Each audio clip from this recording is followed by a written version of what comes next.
Salam əziz dostlar, dəyərli izləyicilər.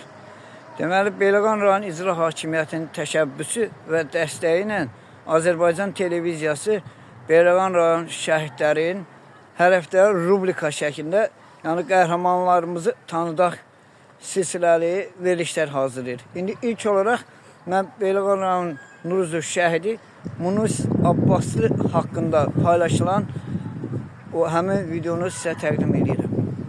Ölüm ancaq şəhid olur. Burada ölən ölmür, ancaq şəhid olur. Şəhid Munis Abbaslı'nın əlində avtomatla döyüş meydanında dediyi sözlərdir bunlar.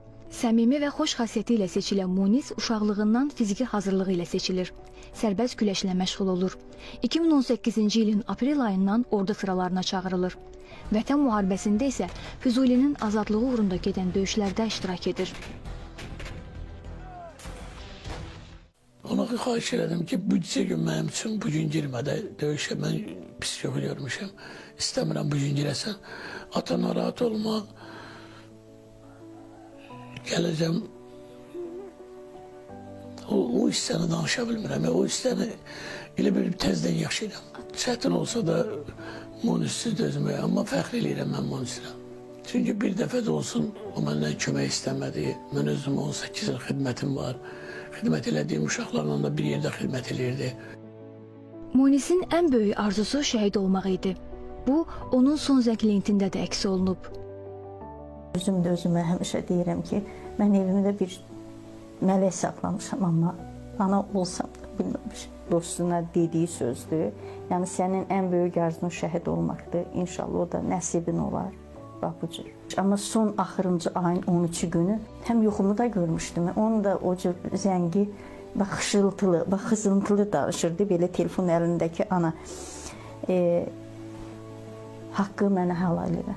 Narahat olma, hər şey yaxşı olacaq. Gülər üzü ilə tanıyardı hər kəs onu. Simasında həmişə təbəssüm olardı. Elə otağında da bizi gülər üzlü fotolarıyla qarşıladı. Munis Abbaslı 2020-ci il oktyabrın 14-ü şəhidlik zirvəsinə ucalır. Bugünsə onun dünyaya göz açdığı gündür. Yaşasaydı 25 yaşını qeyd edərdi. Oktyabr ayının 14-də qardaşım başladı 5 dəfə zəng vurmağa. Yəni tez-tez danışdıq. Bir zəngi var idi ki, yəni 12-nin yarısında qardaşım zəng vurub, mən o zəngi görməmişəm. Geri dönüş elədim, ondan sonra ona zəng çatmadı. 13-ü keçdi, oktyabrın 13-də qardaşımla əlaqə saxlaya bilmədik, danışmadıq. 14-ü yenə artıq nigarançılıq başlamışdı bizdə. Bununla fəxr eləyirəm, şəhidlərlə fəxr eləyirəm ki, nə yaxşı ki, onlar bu günləri bizə yaşatdılar. Munis Abbaslı döyüşlərdə göstərdiyi şücaətlərə görə orden və medallarla təltif olunub. Şamilə Şamil qızı Kamran İsayev, ASTV Xəbər.